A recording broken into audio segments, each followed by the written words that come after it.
Ralph Fischer, bonjour. Bonjour. Vous publiez un livre qui a pour titre Le dernier siècle français, 1914-2014, que je montre.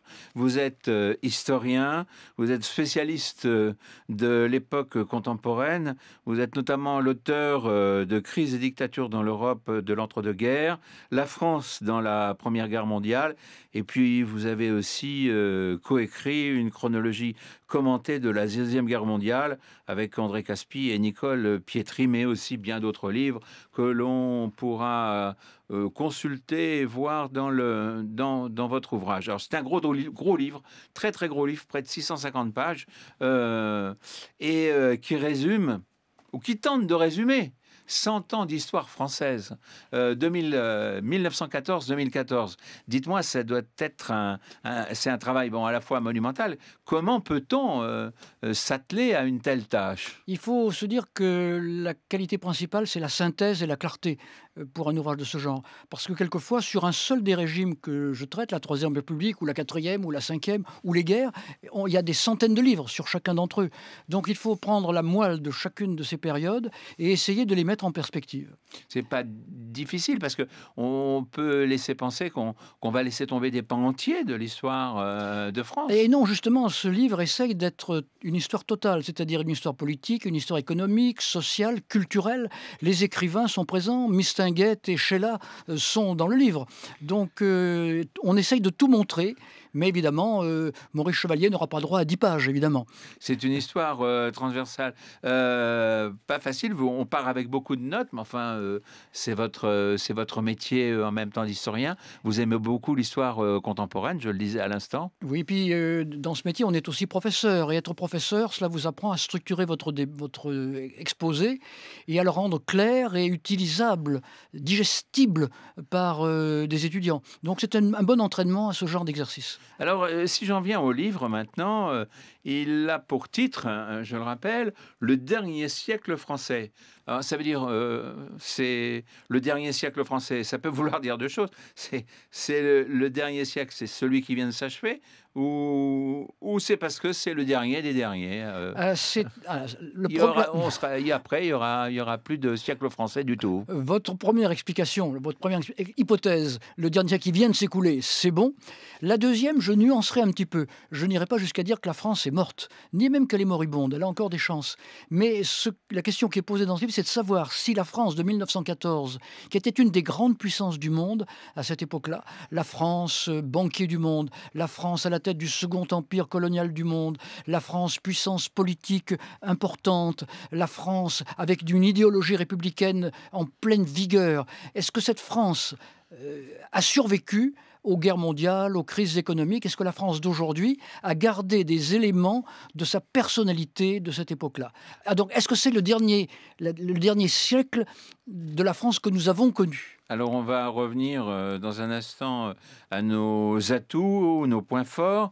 Évidemment, depuis 1914 jusqu'à aujourd'hui, un grand nombre de crises, de guerres, de crise et de difficultés. Malgré tout, donc, cette France a survécu, a traversé, on pourrait dire, je ne peux pas dire sans encombre, mais elle a été présente jusqu'à aujourd'hui. Alors, elle a survécu à 2 guerres mondiales, elle a survécu à des guerres coloniales, elle a survécu à des crises économiques, elle a survécu à des problèmes sociaux, à l'immigration qui a posé toujours beaucoup de problèmes, mais qui se sont résolus quelquefois au cours du temps. Elle a survécu... Peut-être survivra-t-elle à la mondialisation qui s'est peu à peu programmée. Je rappelle que la mondialisation, c'est-à-dire bien souvent l'américanisation, on a crié au secours dès l'entre-deux-guerres. Des gens comme Robert Aron, comme Arnaud Dandieu, comme Georges Duhamel ont publié des ouvrages en disant « Attention, la France est en train de mourir, on est en train de faire venir la réclame chez nous ». C'est ce qu'on appelle aujourd'hui la publicité, n'est-ce pas? Les usages, le consumérisme. Duhamel était allé aux États-Unis. Il a été horrifié par ce qu'il a découvert. Donc, tout cela s'est institué, tout ça est arrivé en France. La France a perdu beaucoup et pourtant, elle est encore là, effectivement. Elle est encore là parce qu'elle a eu des hommes et des institutions qui lui ont permis de tenir le coup. Je parle des hommes, il y a quelque chose d'assez curieux dans l'histoire récente de la France. Chaque fois qu'il y a eu une grande crise, on a trouvé un vieillard prestigieux qui est venu sauver le pays. En 1917, ce fut Clémenceau. En 1926, Raymond Poincaré. En 1940, le maréchal Pétain. A-t-il sauvé? Je discuterai la question, bien entendu. En 1958, le général de Gaulle. Aujourd'hui, avons-nous un vieux monsieur prestigieux pour nous sauver? C'est bien la question que je pourrais vous poser. Alors, là, l'historien, vous le savez, ne prédit pas l'avenir. Il donne des éléments de réflexion. Je dirais que si Alain Juppé est celui qui, actuellement, dans les sondages, a les meilleures intentions de vote, est-ce que par hasard, il ne le devrait pas au fait qu'il est l'aîné de tous ses compétiteurs? Est-ce que dans l'inconscient collectif des Français, il n'y aurait pas cette idée qu'un vieux monsieur expérimenté, qui a déjà eu des fonctions importantes, est peut-être plus à même d'apporter des solutions aux problèmes qui se posent? Alors, c'est curieux que le rebond puisse survenir avec un vieillard. Alain Juppé n'est pas encore un vieillard. Non, je ne parle pas de Juppé. Je ne parle pas de Juppé. Je parlais de des autres. Je parlais des autres. Oui. Alors, tous ces vieillards étaient des gens qui avaient eu des rôles considérables auparavant. Poincaré était un ancien président de la République. Clémenceau était un vieux monsieur qui avait eu toutes les fonctions possibles et imaginables. Chef du gouvernement, ministre, maire de Montmartre, etc. Donc, maréchal Pétain était le vainqueur de Verdun. De Gaulle était l'homme du 18 juin et le restaurateur des libertés en 1944. Donc, tous avaient un passé glorieux qu'ils pouvaient mettre en valeur. Et c'est ça que les Français attendaient. Un homme expérimenté qui avait fait ses preuves et qui, comme disaient certains des amis de Gaulle, qui ne sont pas du bois dont on fait les dictateurs. Peut-être, mais enfin, on pourrait nuancer peut-être pour Pétain, non? Oui, Pétain, bien entendu. Pétain... Parce que là, le rebond n'existe pas avec Pétain. Non, au contraire. Un jour, un de ses collaborateurs lui a expliqué, sous le régime de Vichy, qu'il avait plus de pouvoir que Louis XIV. Il en a été ravi et il l'a raconté à tout le monde, y compris à celui qui le lui avait dit, et il avait oublié que c'était celui-là qui le lui avait dit. Donc Pétain était effectivement un homme qui aimait le pouvoir et puis quand même adulé et habitué à être obéi, maréchal de France. Donc évidemment pour lui le pouvoir était un pouvoir hiérarchique. La France était une pyramide dont il était le sommet. Et de proche en proche, il devait y avoir ce qu'il appelait des chefs qui ne répondaient qu'à leur chef supérieur.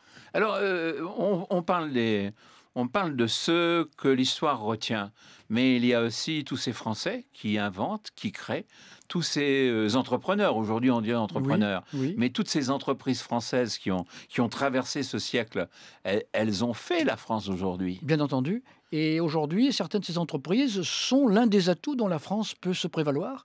Les entreprises qui construisent des locomotives, qui construisent des centrales nucléaires, les produits de luxe, les produits de Paris, la haute couture, la bijouterie, etc. Tout cela, c'est important.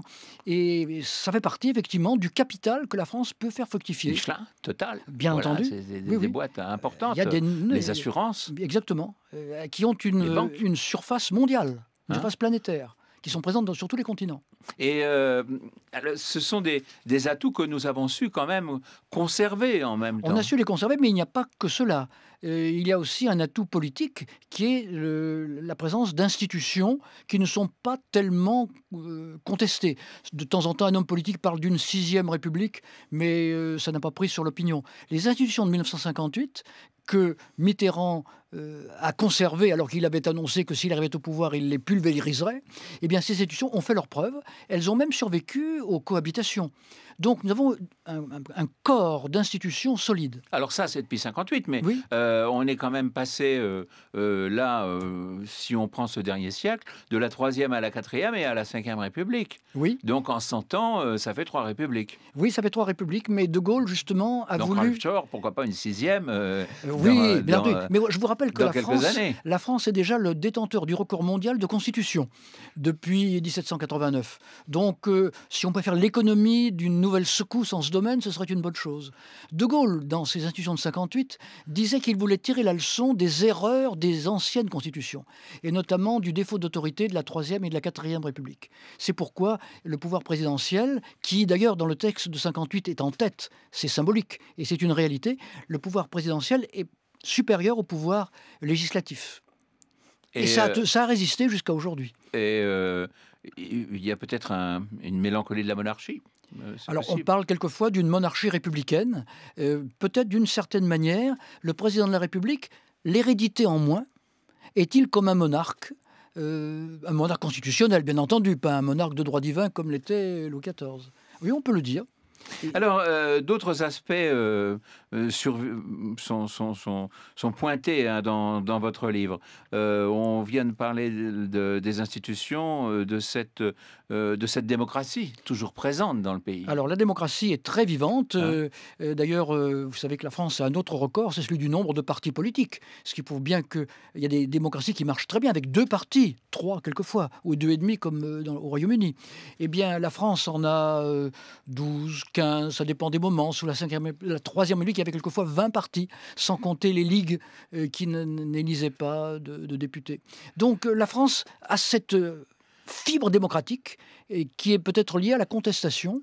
En tout cas, la démocratie est tellement vivante qu'aujourd'hui, regardez, les contre-pouvoirs comme ils sont présents, les institutions, les associations humanitaires, les syndicats, les partis politiques, qui sont très chatouilleux dès lors qu'il y a quelque atteinte possible contre les droits de l'homme, contre la démocratie, contre les libertés. Donc je crois qu'incontestablement, nous sommes dans une démocratie. Et que tout le monde est très vigilant. Vous avez un confrère anglais qui appelle ça les passions françaises. Oui, oui, oui. Alors, les Français sont-ils passionnés? Ils se croient rationnels. Je crois qu'ils le sont moins que la réalité ne le montre. Cette fièvre d'opposition, le grand historien Fernand Braudel avait trouvé une explication. Il disait que la France était restée souvent un pays de terroir, un pays dans lequel on circulait peu. C'est vrai que jusqu'au début du XXe siècle, beaucoup de villages étaient enclavés, étaient juste reliés au reste du monde par des sentiers muletiers.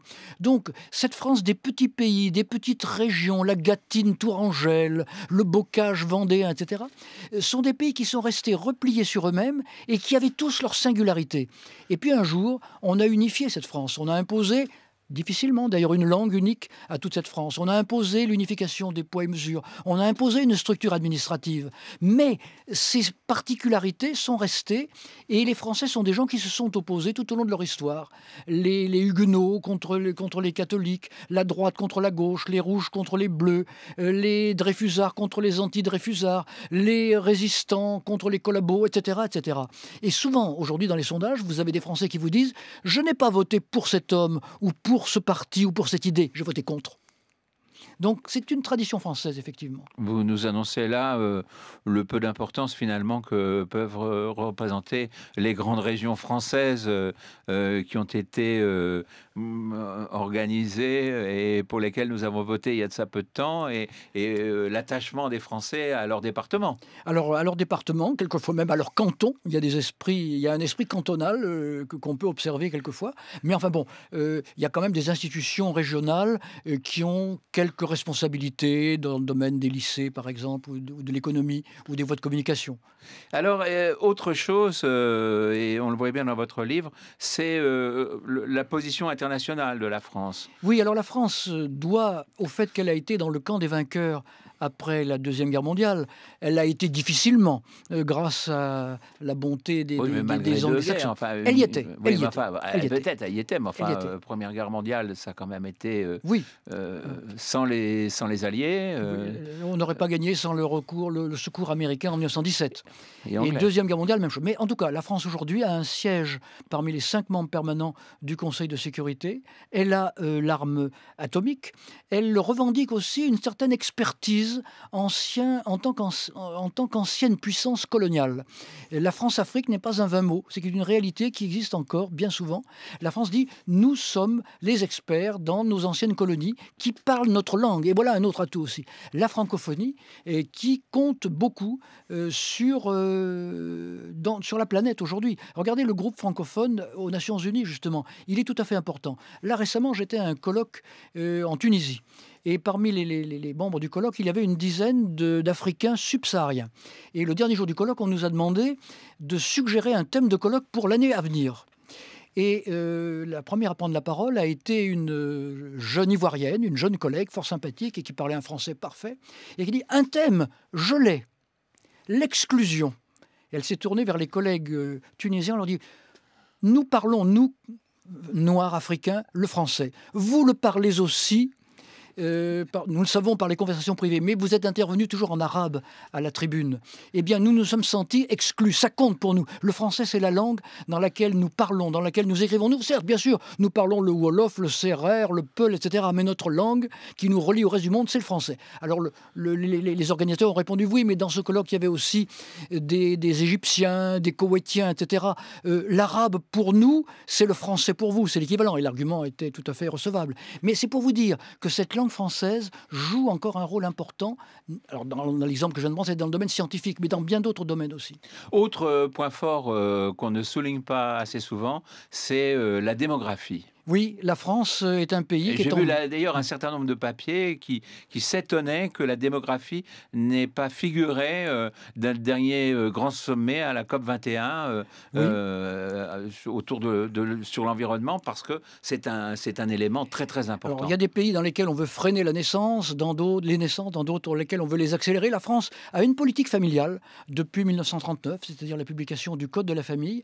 Et depuis lors, cette politique familiale, mais ça n'est pas seulement cela, fait que la natalité française, la famille française se porte bien. Alors, les démographes considèrent que d'avoir des enfants manifeste un signe de confiance en l'avenir. Faut-il y voir un atout supplémentaire d'ordre psychologique, peut-être inconscient? En tout cas, la France est à égalité avec l'Irlande parmi tous les pays d'Europe occidentale pour la bonne santé en matière démographique. Donc, de ce point de vue, on ne peut pas parler de déclin. Pas du tout. Pas du tout. Au contraire. Au contraire. Au contraire, il y a ce dynamisme. Oui. Voilà. Oui. Alors, évidemment, tout à côté de ça, je parlais tout à l'heure des entreprises.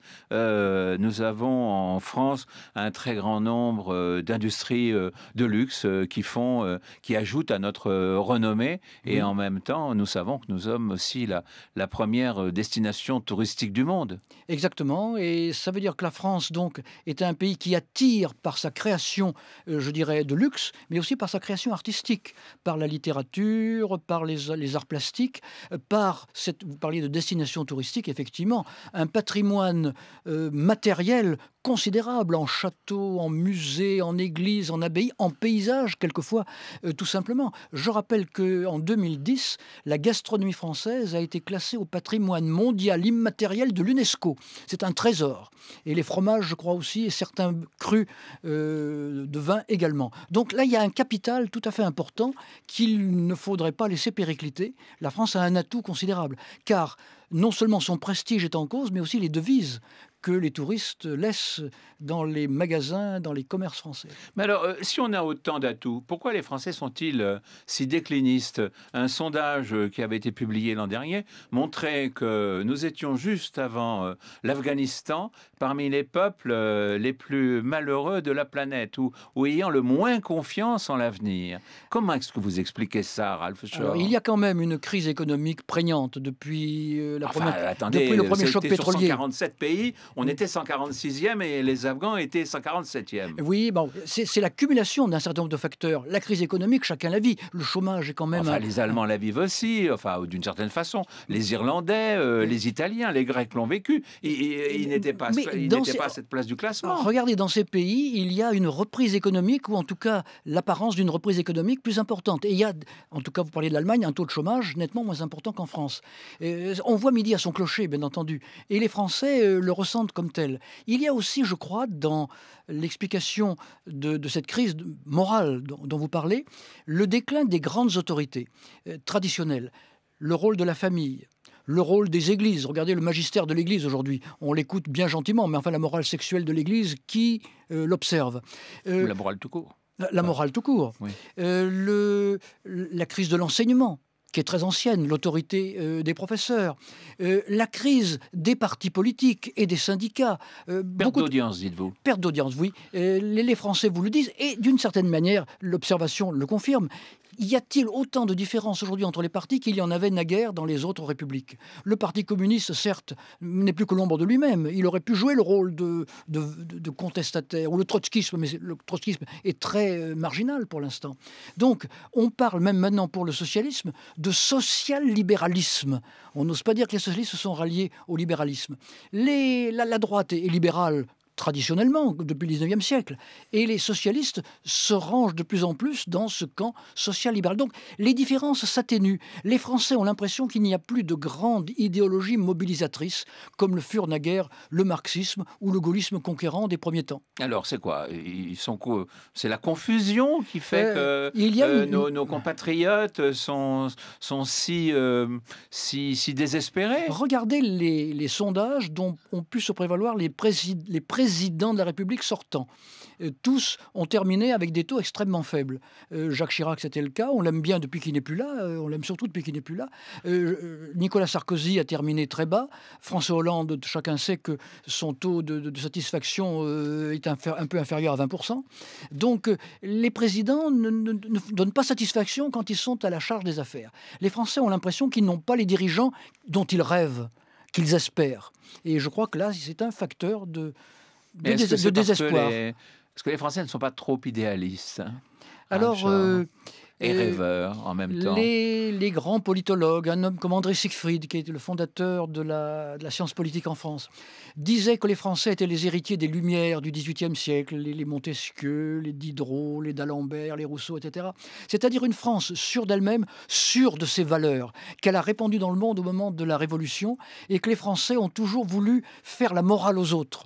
Et que donc, il n'y aurait pas aujourd'hui des hommes politiques qui seraient à la hauteur de cet héritage et qui seraient disposés à le diffuser. Cependant, puis-je rappeler que François Hollande, tellement vilipendé aujourd'hui, le soir de son élection en 2012, dans son premier discours à Tulle, a eu cette formule, je le cite, « Nous ne sommes pas n'importe quel pays, nous sommes la France ». Donc il assumait l'héritage, en parole peut-être. En acte, il faudrait évidemment le démontrer. Mais les Français veulent que cet héritage soit maintenu. Merci beaucoup, Ralph Fischer. Merci infiniment. Donc, je conseille ce livre qui permet de se rendre compte de là où nous venons, enfin, sur les 100 dernières années, le dernier siècle français, 1914-2014, destin ou déclin, donc, aux éditions Perrin. Destin, bien sûr. Hein, enfin, oui, hein, nous aimons à le croire en tout cas. nous aimons à le croire. Merci beaucoup. Merci à vous.